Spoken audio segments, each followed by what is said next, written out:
Om Shrutehe Shatagunam Vidyan Mananam Mananadapi Nidhi Jasam Lakshagunam Anantam Nirvikalpakam Om Shantihi Shantihi Shantihi. Hearing about Brahman is good. Taking teachings on Brahman is better. Meditating upon Brahman is better still. But best of all is that meditation in which all doubt about the nature of reality and the oneness of all existence dies away forever. Om, peace, peace, peace. For there shines Brahman. May that Brahman protect us. May that Brahman sustain us. And may that Brahman illumine our thinking consciousness. May we not find fault with each other, with the world, or with the teachings. And may what we study be a source of inspiration to us eternally. Om, peace, peace, peace. May peace be unto us. May peace be unto all. Om, Hari Om, Hari Om, Hari Om Tat Sat.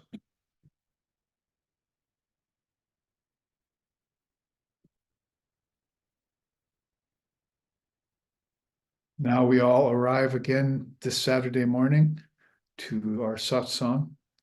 Saturday morning here in Hawaii. I think it's different time zones from all of you who are checking in throughout the Burloka, the physical universe that we are happening to inhabit at this time as a level of consciousness, what we call the waking state, which we just studied about very deeply, along with the dream state at our recent retreat on the Columbia River Gorge in Oregon. And now we're heading for a seminar at the end of this month, which has to do with that same wisdom and how it can be used as sacred mantra. Actually, sometimes the words sloka and sutra and mantra are just used interchangeably because they're all sacred words that carry a lot of power in them. That's what we hope to convey when we get into the seminar at the end of the month. The combination of these two yogas, or these two methods or pathways, which have to do with Jnana Yoga and have to do with Mantra Yoga. Fortunately for us, the two fuse together perfectly because we are Shakta Advaitavadists, as we have heard the very refined message of non-duality, the oneness of all existence, or the homogeneity of consciousness, even though it does break into waves and into states of vibration. It has that power to do so in it. Sportive play, sometimes they call that. Or if we're not careful, the all-world bewitching Maya, as Sri Ramakrishna called it, don't want to fall into the influence of that and lose remembrance of our true nature. But we blend that with this Divine Mother reality, the Mahashakti, and perpetuate her as the mother of the universe, as one mantra I've been studying lately says very nicely, Om Mahashakti Sarvabhuta Deva Devi Swarupini, Mahasiddhi Yogini Sarvaloka Maheshwari, Mahasarva Mangala Sarvadi Darshan Darshini, Mahadevi Pranamami Sapta Rishi Praharshini. Om, peace, peace, peace. We extol the mother of spiritual power, worshipped by the gods and living beings. We propitiate the perfect seeress of yoga, who oversees all worlds. We recognize the all-auspicious source of all religions, the all-seeing one. We offer countless obeisances to that one, adored by the luminaries, who confers upon the seven rishis their eternal joy. Om, peace, peace, peace. Putting slokas like that into memory, keep the mind plunged deep into the ocean of divine reality.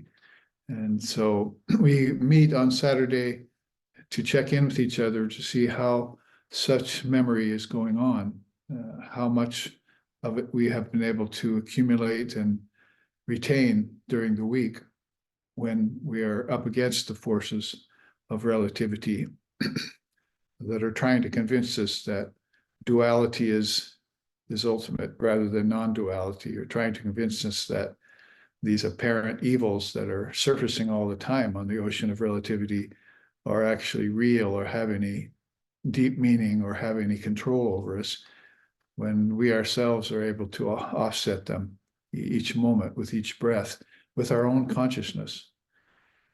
So you might say there's a consciousness with a uppercase C and consciousness with a lowercase c, or there's reality that's beyond all attributes called nirguna Brahman, and there's its offshoot, its concomitant called saguna Brahman that has attributes, and they both exist simultaneously together like a wave, the ocean and its various waves. But my teacher used to say, diving deep into the ocean of consciousness, you go below the waves, you don't get tossed about anymore. So that's yoga, or equilibrium. We're trying to attain that. And for the householders, it might be a special facet of their existence, special challenge for them to try and do that even amidst action. And it's one of the messages of the Bhagavad Gita too, Sri Krishna says, those who know that action is in inaction and inaction is in action, they truly see. So we have that challenge before us to stay in yoga, to remain in equilibrium, to keep our peace of mind, and to be steady, like a candle in a windless place, as he says in the celestial song, the Bhagavad Gita. So I'm wondering how you have fared doing this during the week. The spiritual preceptor, the guide, the spiritual director of SRV in this case, is checking in with you as often as possible to see if you're keeping the boat of your body-mind mechanism sailing towards the goal as seamlessly and as smoothly as possible over the rough waters of samsara that are surrounding us all the time. The possibilities of auspiciousness and the possibilities of inauspiciousness, as Holy Mother told us, are always there, more apparent sometimes than others. So we have to keep this in mind, that the gunas are always fluctuating. And when tamas, the slothfulness, and rajas, restlessness, come in front of us, we need to breathe, take a breath with our physical lungs, and take a breath of vitality with our minds, and think higher thoughts, and immediately attain to that sattva and remain steady in it. And therefore we'll have this precious gift of non-duality that we've been talking about so much and concentrated on in our recent retreat, as a constant attendant, as an eternal companion, we like to say in the Ramakrishna order, named after that book of Swami Brahmananda's. It's the eternal companion. Have that with us all the time. So then, with this said, maybe you can come forth with some things that you've experienced during the week since our last meeting together. Who wants to begin with some satsang material? Questions, selections from slokas, experiences you've had, inspirations you've gotten. It's all very helpful to the rest of us, so that we can all wake up, see, and breathe the eternal breathless air of heights, as the poet says. Live at the higher levels of reality. Get into that ever awake state called yogic insomnia that our founder Lex Hickson talked about.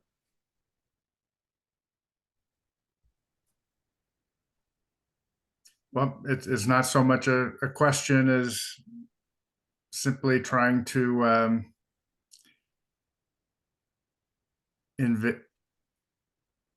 infuse the spirit in my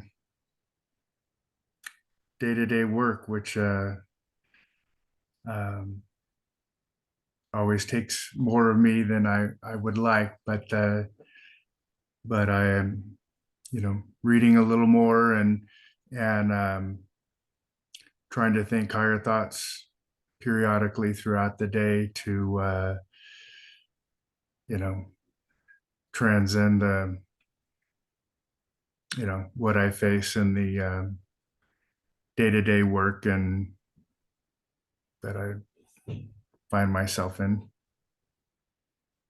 Hope to have more inspiration and in future meetings, but that's kind of where I'm at. Yes, that's the challenge I was just talking about, especially for those of us who are working in the world. Hopefully, not just to attain mere sustenance, which is actually a very difficult thing to do. There are a lot of displaced and homeless people and people driven out of their countries by wars and so forth. And they really don't have any other option than to turn around and face the brutes. As Swami Vivekananda said once when some ferocious baboon type were chasing him and turned around and raised his staff at them, and they dispersed. It's a famous story in our tradition. Somebody called out to him, "Face the brutes." And he turned around and raised his staff, and they all dispersed. So that has become a kind of a famous story in our tradition about how we have to face off with things day to day. That's the nature of relativity, and so we really have to learn to inspire ourselves.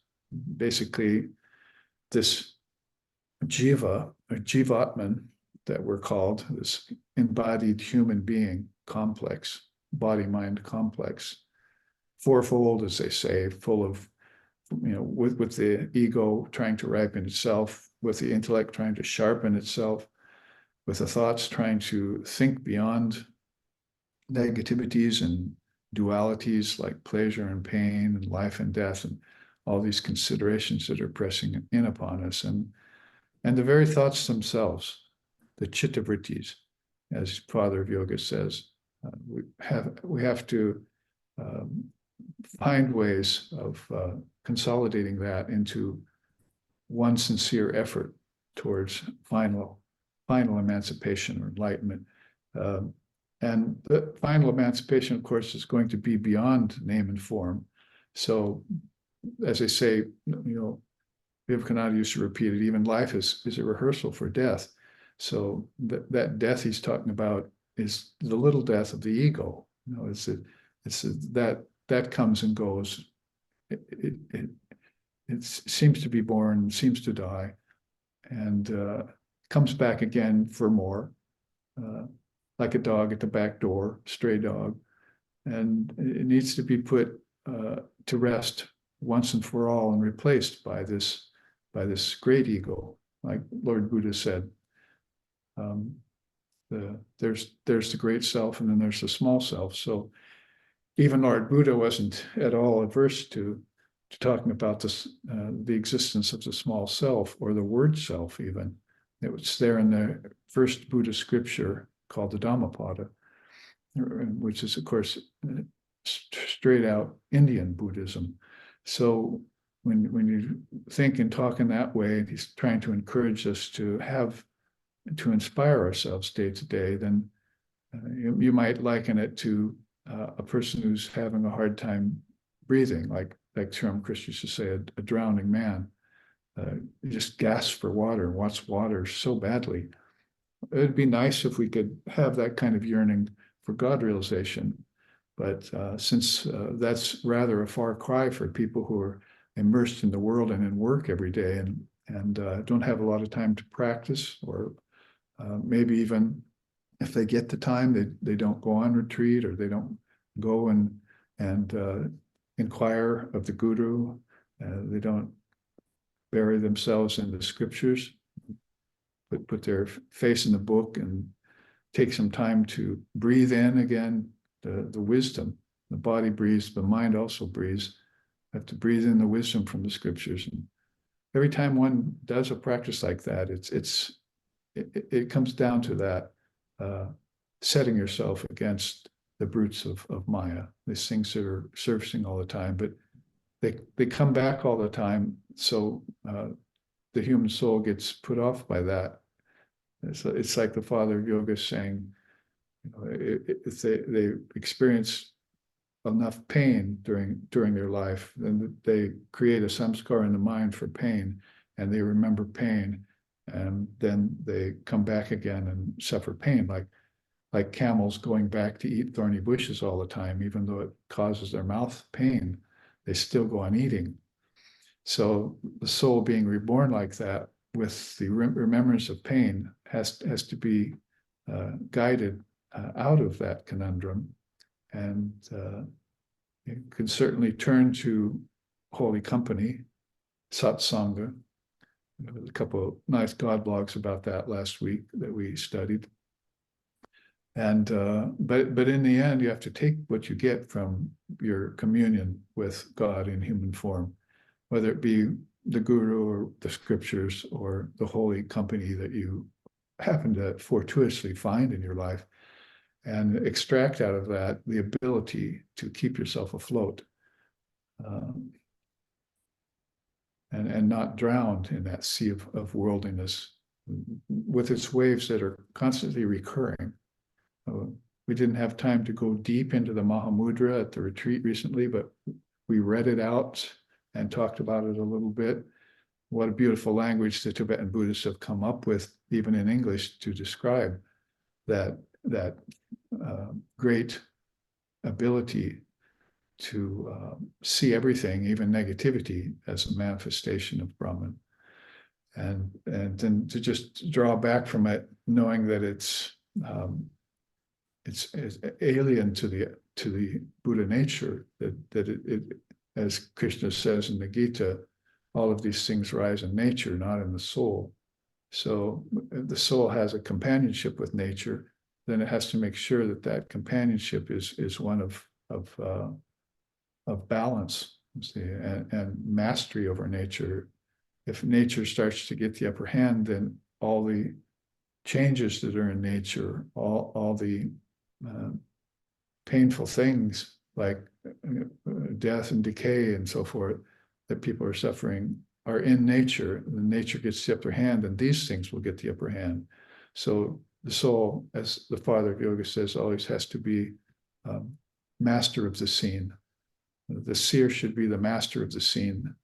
The scene shouldn't become master of the seer. So this is all, of course, separating the wheat from the chaff. It's an ancient message that went far back before Jesus about discriminating between the real and the unreal, as Vedanta says. And when you have a final conclusion based upon what's real and what isn't, then you determine to separate yourself from the changing and the unreal. And you prefer now to live in that changeless state. And you might have to do that for a while, with every occasion that Maya arises. On every occasion, you say, oh, I see that now. We had that quote on last Sunday at class by Vivekananda. We as Vedantas should be able to say, why do I see it that way? I should be able to change that with my own thinking process. So that's the challenge, that and the risk of falling away from that is giving into the appearances of things that are threatening you.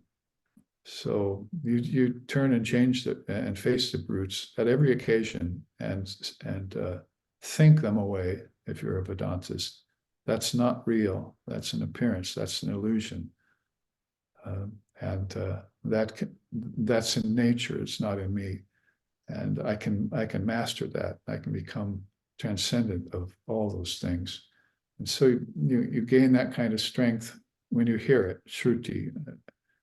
I just chanted that. Om Shrutehe shatagunam vidyan mananam mananadapi means, we hear it first, then we consider it and think about it, and then nidijasana, we attain it. And that's the straightforward way that Vedanta wants us to conduct ourselves in the world, in this life, so that we realize that the world and life itself is a manifestation of our own thinking process, and we're the thinkers, we're the masters of that, and that's moving from the ordinary mind to the original mind. And then one finds that balance and remains in it, but has to face off with those challenges still. God Bog last week, where we were talking about Sri Ramakrishna saying even the avatar thinks about the body when they come into the body, but with them it's like, he puts a mask on, of his own accord, and he pulls it off when he wants. So that mask is Maya. You see, Maya is not just an evil thing. It's a matter of fact, something that we all have to deal with if we take a body, because it is name and form. First of all, it's before anything, it's name and form. And Brahman is nameless and formless. So you can see the contradiction already, right? Philosophically speaking, it's not rocket science, as they say. So anyone who sees the form and takes a name or gives a name is already suffering that conundrum of name and form standing next to the nameless, formless reality. So it comes down to a conclusion that you make, a final determination you make to stay with the nameless, formless reality despite appearances. And think about that. Manana. Shrutehe shatagunam mananam mananarapi. You find it with your mind, you make this determination that that's the way it is, and that's the way it's going to be. That's the way it has been dictated by Ishvara, who's the great sacrificer, by the great soul, by the primeval soul. And he's given us ways to transcend that at the same time it's happening. And it all leads us to this eternal moment that we stand on the brink of all the time. We're actually, our souls are always in that eternal moment. But when we encounter relativity and we see ourselves as a separate body-mind mechanism, separate from everything else, then it's Maya trying to convince us of duality, of two-ness, of manyness. Fine, let it play, if that's the way the cosmos is. The cosmos means not just outer space, but inner space is another kind of cosmos. So let that be as it is, but you, O mind, remain fixed on the lotus feet of the Divine Mother, who is non-duality itself. Sri Ramakrishna used to say that about even the cancer of his throat, in his throat at the end. O mind, let the body and disease befriend each other, he said. His mind was so geared towards being beyond the body that it was natural for him to think this way. But you, O mind, come down to the lotus feet of the mother and stay focused there. So these great luminaries face off against everything that we have to face off against, but they've thinned out the field. They've thinned out the playing field. They're sporting in the fields of the Lord, as Jesus said now. They're not suffering in them. So that's a master. We salute those three great beings, Sri Sharda Devi, Sri Ramakrishna, Swami Vivekananda, who are masters of life and the remover of the miseries of the devotees. May they be pleased to accept our offerings. We chant in our pujas to them. And so we take them as the great exemplars, the great ideal. The great mother, the great swan, and the great Swami. We take those as our great ideals, and because they're masters of life, and they found out how to remove the misery from themselves and from the devotees. Assign it back to nature and remain free in the soul, even if the soul moves in nature. That's the challenge I'm talking about today. Any thoughts come up as I speak this way?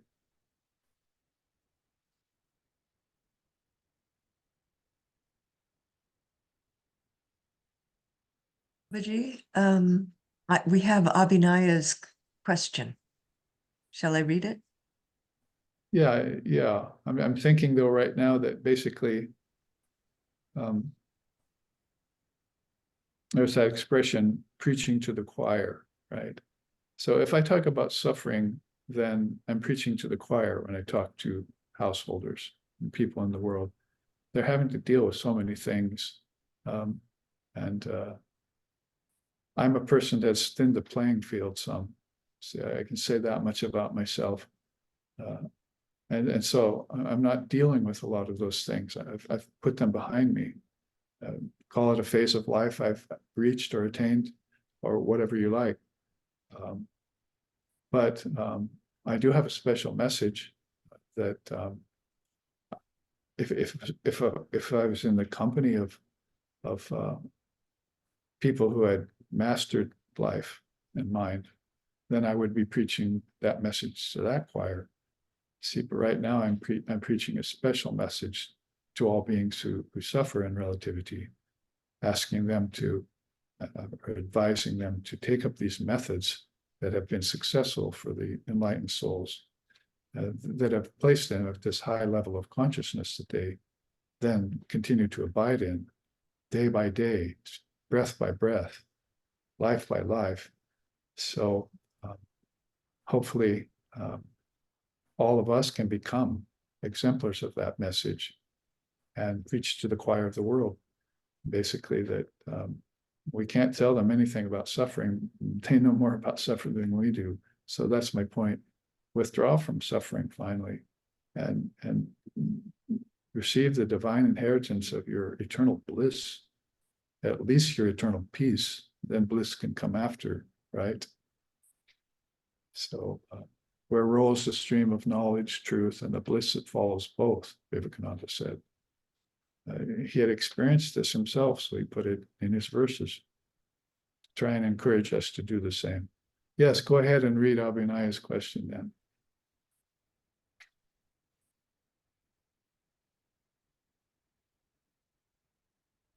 He's had to turn off his video because the bandwidth is so weak. He writes, I wanted to ask about the immediacy of consciousness that I was reading from the latest edition of Nectar. I would like to grasp how Brahman can remain so distinct from the world and still be present in every part of it. How can that which is so isolated from the world become a part of the world? Oh, very well put. Writing things down is usually a lot easier than trying to speak them out, or trying to help other people understand your mode of speech. But that's a very good question. And so if Nectar of Non-Dual Truth, as the magazine SRV puts out, has elicited a question like that from anyone, then you can see it's great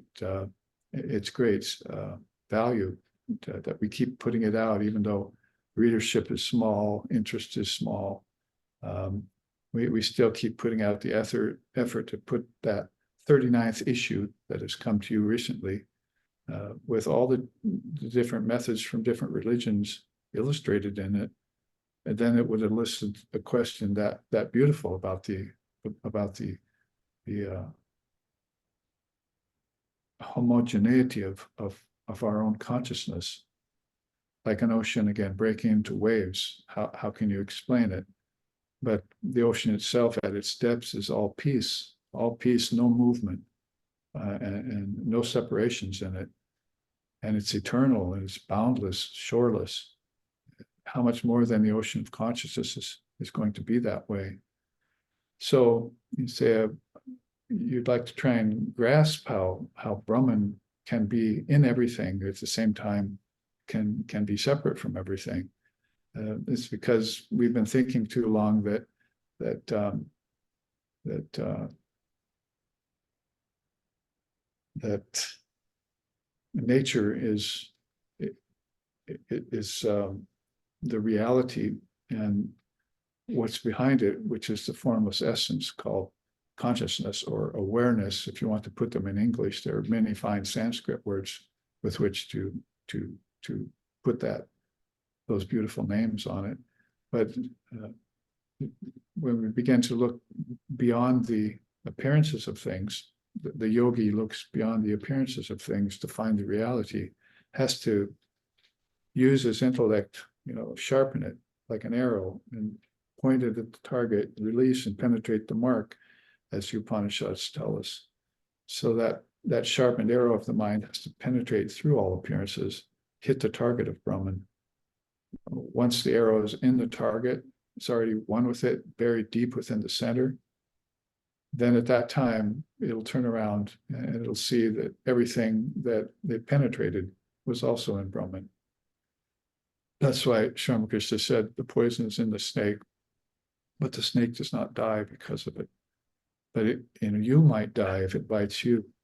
So he's talking about three different things there: Brahman, the soul, and nature. So with Brahman, the soul, and nature all to deal with, then one has to make that move to penetrate through nature. And the mistake that we're making, as Vivekananda says often, is that we're always trying to objectify Brahman. And that keeps us away from we're turning Brahman into everything: children, babies, angels, nature. But Brahman cannot be an object. It's always the eternal subject. So the mistake we're continually making is to try and make Brahman into an object. So when we step back from that tendency of our minds to objectify Brahman and realize it's beyond nature, at that time we can realize Brahman beyond nature. Then at that time we'll be able to be emancipated from nature, and we can look back and see that nature was a dream we had, that all its seeds were in our deep sleep state, and that we watered them, and even the gods watered them, the Trinity watered them to come forth with this Sat chakra, the six great inner realms. The six chakras were all manifestations of that thought process. But there's a lotus, a mother of the lotuses, she's called, out of which all of that has come, and who oversees it all, as I just chanted here very beautifully in this Sanskrit chant. So there's help for us. There's a divine reality to turn to, who will help guide us through belief in the existence of phenomena. Everyone's taken up and hypnotized by phenomena. Nature is just a huge show of phenomena. And look how everyone's gotten absolutely obsessed with it, as if it's the only reality. But it's not even real, because it's vibrating. Only reality is only one thing that doesn't vibrate, and that's Brahman. And thou art that. You are that Brahman. I and my Father are one. So, quit shaking the firebrand, as Gaudapada says. Shake the mind, keep it still. Try and keep it still for a while. A day, 3 days of a retreat, the rest of your life. Step back and keep that, the candle in a windless place for the rest of your existence. Then look out upon nature as a divine expression. Then it can be done. Till then, it's a prison house of suffering. Isn't it obvious? Most people are suffering in it.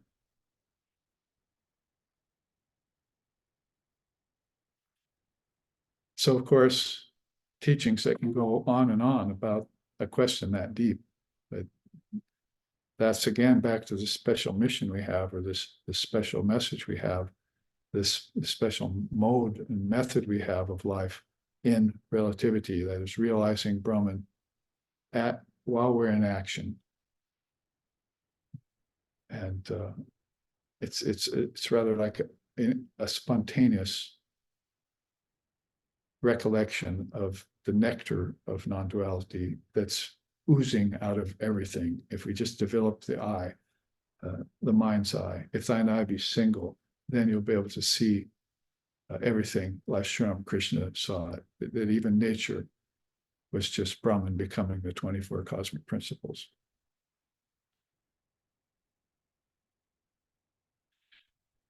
Brahman doesn't become anything, we know that, but he said it was still his favorite view while he was in the body, that Brahman has become all this.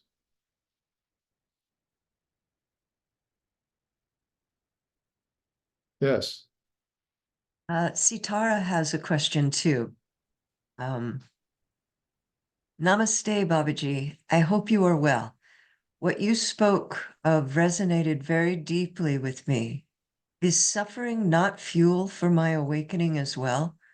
My meditation when confronting delusions of the physical is always that I should accept this suffering wholly instead of seeking to avoid it, even passively by trying to conceive of a state of non-suffering.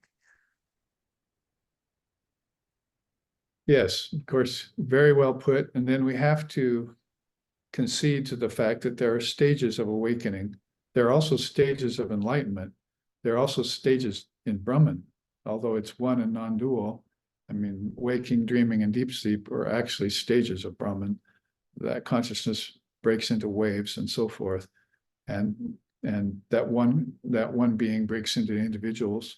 It's all an apparent separation, an apparent variegation. Samkhya yoga means varieties. So all of this has been put out in a most natural and spontaneous way, not by nature itself, but by the master of nature.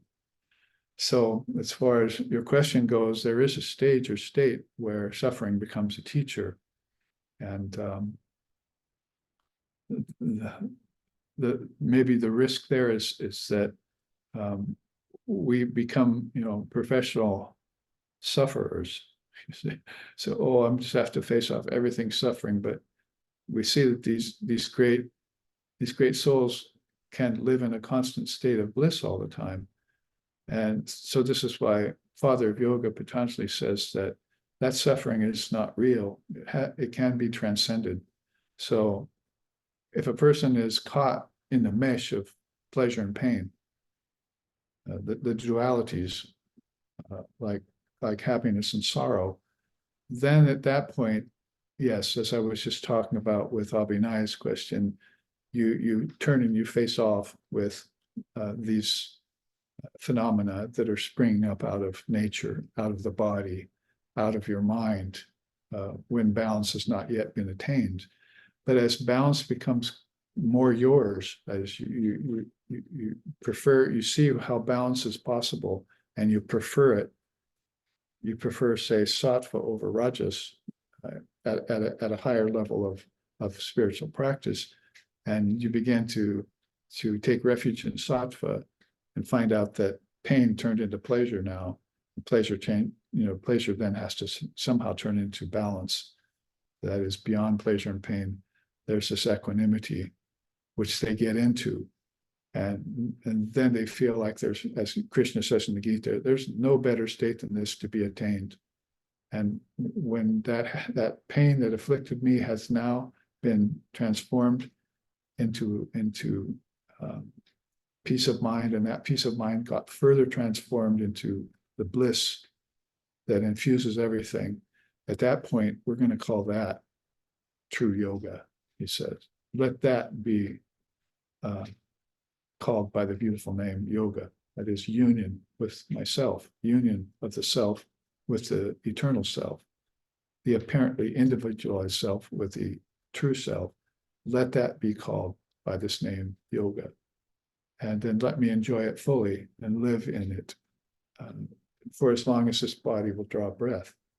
From the cradle to the grave, in any lifetime I take, let me be free of the trammels of the pairs of dualities like pleasure and pain, and eventually even beyond the duality of birth and death. So you look at Patanjali, in the Yogi Sutras, if you look at Shankara, in the Vivekachudamani, you look and hear Gaudapada's Karika, and or you look in Krishna and the Gita, they're all saying this message about the transcendence of suffering. That it's not only possible, it's probable if you do a practice. And there will be a stormy period that you pass through where you're going to have to transform this suffering.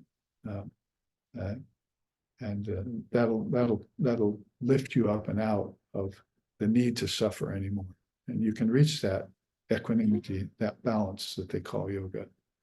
And it's been done so many thousands of times by beings. We're faced off with the ocean of samsara, where there's just millions and billions of souls that are suffering all the time, being reborn again to suffer and suffer.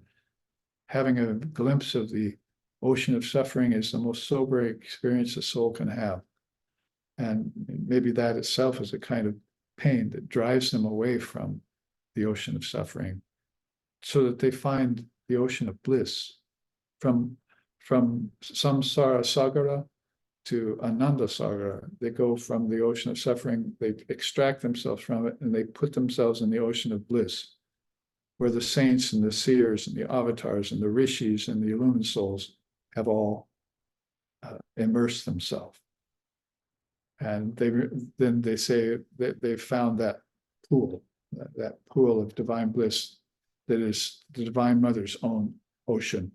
You see, that's Mani Dvipa, the jewel island of essence which exists, which these souls have found. And remember, even though millions and billions suffer, thousands do not.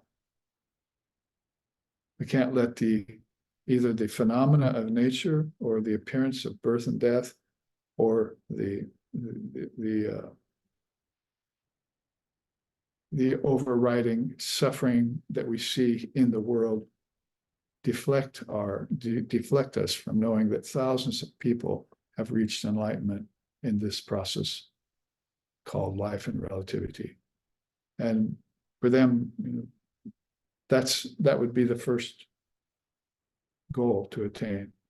You might say penultimate goal, like the Tibetan Buddhists teach, have a conscious death this time, so you can have your first fully conscious lifetime next time, if you should come back. So this is again why to see through the appearances of things goes very deep, as to see through the appearance of birth, life, and death, and go on to what Jesus called eternal life. That's where he came from. That's where he resides, and that's where he returns to, if he should take on a body.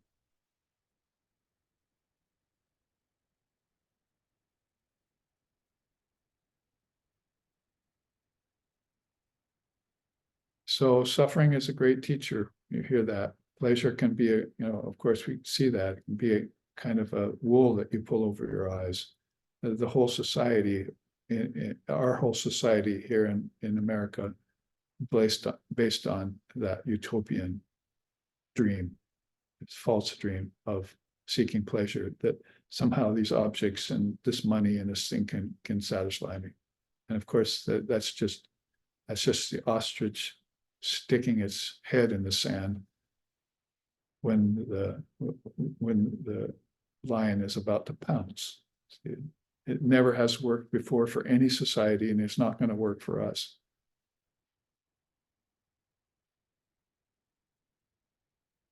So at that point, we face off with our suffering, and we emerge free. Give the elephant its bath in the morning, it just rolls in the mud. But give the elephant a bath at night and put it in its hut, in its stall, comes out the next morning bright and clean. Sri Ramakrishna's used that metaphor. And so during this dark night of the soul, we have to make sure that we bathe ourselves thoroughly in the light of pure conscious awareness, and come out in our next lifetime as we see the seers and the rishis have done. and not suffering at all, but writing beautiful scriptures on the bliss of Brahman.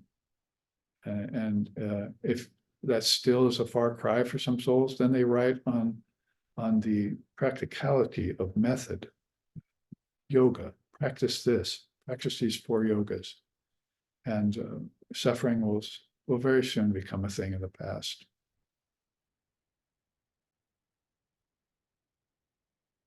Some 10 minutes or so to go as satsang blissfully moves on, flows on. That's why from this 1 hour, we go to 3 days retreat, or 3 days, 2 days seminar. So if you take 1 hour of this kind of communion, suffering's already beginning to leak away. Appearances are already beginning to fall like curtains away from the window of reality. But turn that 1 hour into a 2-day seminar, turn that 2-day seminar into a 3 or 4 day retreat, and then begin to turn your whole life into a retreat.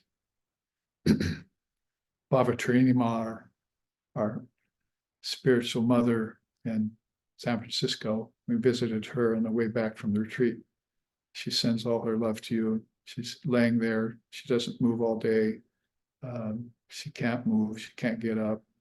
She's as peaceful and happy as I've ever seen her, even though everything has been taken away from her house, her life, people, they've all gone away. And she lays there in this perfect state of peace of mind. So she used to tell us when she had her house, the healing center, it was called, where we gave our classes, said, I'm on retreat all the time. You ask her, are you going to that retreat? I'm on retreat all the time.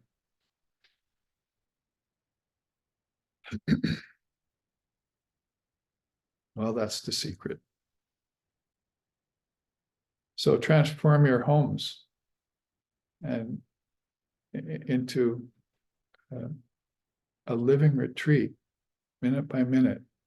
The minute your mind becomes distracted, the minute it suffers, the minute it fears, the minute it doubts, maybe even the very second that happens, for the sake of your own soul and for the sake of your loved ones, recall these teachings and live in them.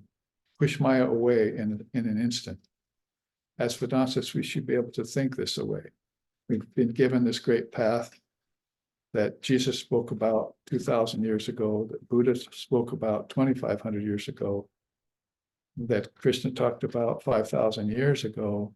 We've been given this great path again by Swami Vivekananda. And we only need to take it and live it.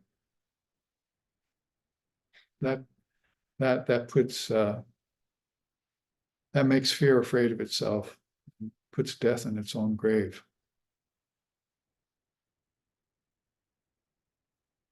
So where will your suffering and your fear be then when you realize Brahman?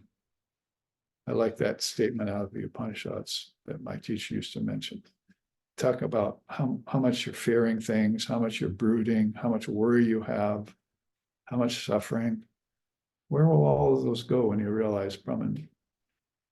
Or you could put it in an obverse way and say, will they ever go away if I don't realize Brahman? So realize the inner terrain, enough of the outer terrain. We have to function there. Yeah, be practical, do all that, but open up this inner terrain.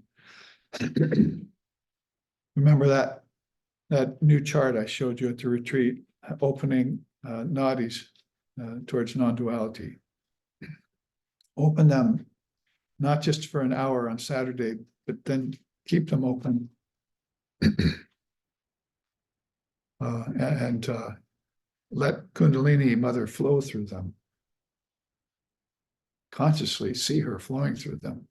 She's not just the mother of nature or a power in nature.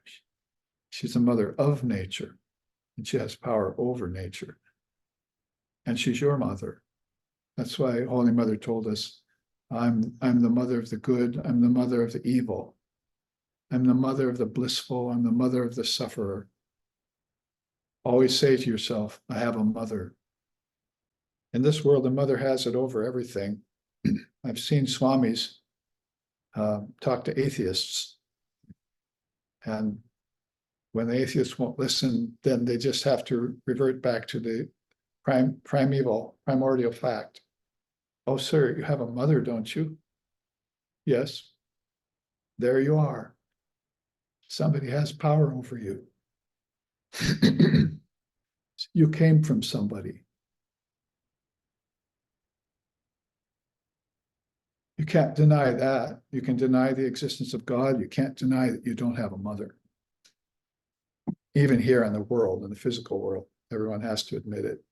So we'll take those mothers who are deluded, those mothers who are worldly, those mothers who are ignorant, and we'll turn them toward the Divine Mother. And we'll lead them and guide them, our wives, our daughters, towards the Divine Mother. We'll become Shiva.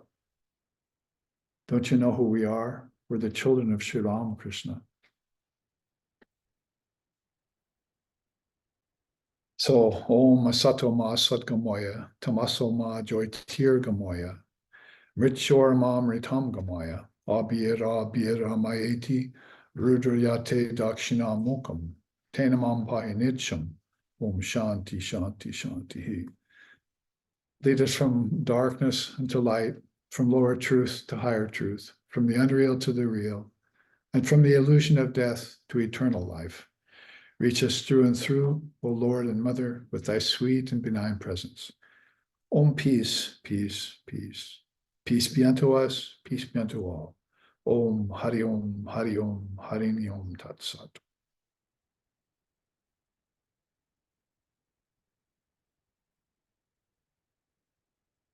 Hope to meet with some of you soon for the Godblog session. And tomorrow's class, second class on the Bhakta, the Jnani, the Yogi, and the Sannyasin. We'll look and see how there are at least 4 different kinds of souls living amongst us that are transcending suffering and reaching the goal of human existence. Jai Shri Guru.